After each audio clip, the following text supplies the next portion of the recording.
পহেলা বৈশাখের আনন্দ শোভাযাত্রা উপলক্ষে যে দুটো প্রতিকৃতি বানানো হয়েছিল, সেই প্রতিকৃতির একটি কিন্তু একদমই পুড়ে গেছে এবং অপরটি কিন্তু আংশিকভাবে পুড়ে গেছে। এই একটি যেটি সম্পূর্ণ পুড়ে গেছে এটি হচ্ছে শেখ হাসিনা মুখোয়ব, যেটি মূলত ফ্যাসিবাদের একটি প্রতীক হিসাবে শেখ হাসিনার মুখায়বটি বানানো হয়েছিল। অপরটি ছিল কিন্তু শান্তির প্রতীক হিসাবে যে পায়রা বানানো হয়েছিল, সে পায়রাটি কিন্তু আংশিকভাবে পুড়ে গেছে এবং শেখ হাসিনার যে মুখায়ব সেটি একদম সম্পূর্ণই পুড়ে ছাই হয়ে গেছে।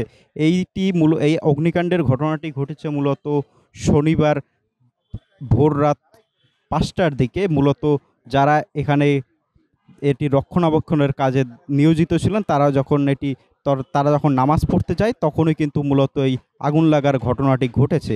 আগুন লাগার ঘটনাটি কারা ঘটিয়েছে তা কিন্তু এখন পর্যন্ত জানা যায়নি।